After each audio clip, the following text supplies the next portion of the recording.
भारतीय सेना में तीनों सेनाओं के सीडीएस जनरल बिपिन रावत के एक हेलीकॉप्टर के क्रैश हो जाने के बाद में कल कर्नाटक के कोन्नूर में हुई दुखद घटना के बाद में आगरा के भी एक लाल की शहादत हो गई।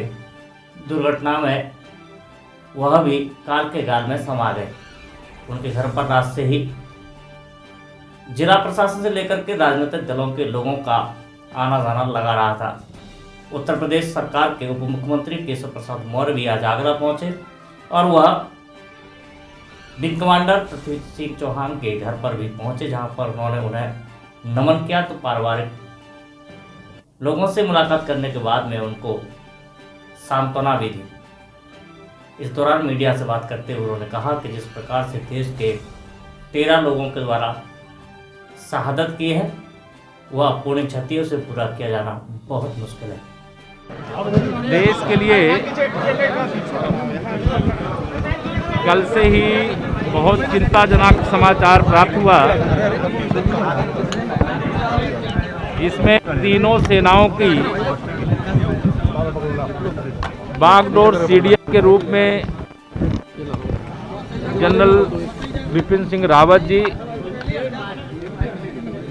और हमारे कई जैसे हमारे विंग कमांडर आगरा के ही बेटे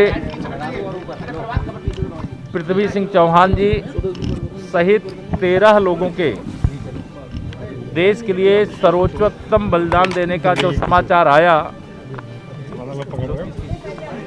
वह मैं समझता हूं कि पूरे देश को स्तब्ध करने वाला रहा है। आज मुझे भी चूंकि आगरा में कार्यक्रम पहले से निर्धारित था, तो वह कार्यक्रम रद्द करके हम सब यहाँ सीधे परिवार के पास आए हैं। यद्यपि कोई परिवार का कोई सदस्य कहीं मतलब किसी बलिदान हो चाहे किसी रूप में जब जाता है तो उसका पूरे परिवार को दुख होता है, लेकिन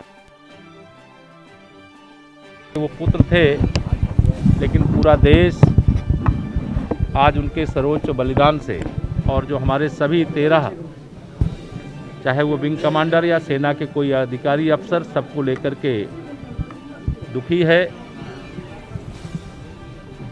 और हम सब लोग जैसी सूचना है देर शाम तक उनका शव यहाँ पर शरीर जो है पहुँचेगा।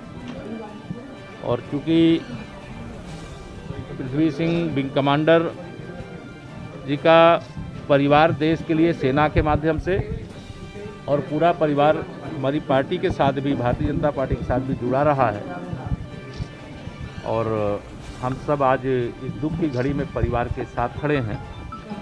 इस समय इतना ही मुझे कहना है। सेना के साथ आप लोग मांग कर रहे हैं जांच की, क्या लगता है कोई साजिश हो सकती है? कि आप भारत की सेना पर गर्व करिए और भरोसा करिए। मेरे स्तर पर ऐसा कोई चीज़ बोलना उचित नहीं है, लेकिन अगर कोई साजिश किया होगा तो आप समझते हैं कि भारतीय सेना उसे माफ़ कर देगी।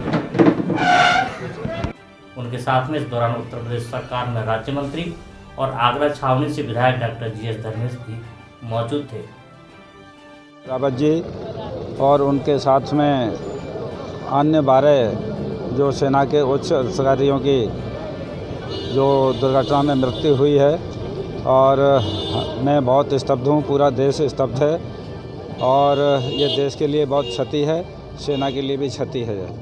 मैं उनके इस अवसर पर इतना ही कह सकता हूँ कि मैं उनको संवेदना व्यक्त करना चाहता हूँ, उससे ज़्यादा कुछ नहीं कहना।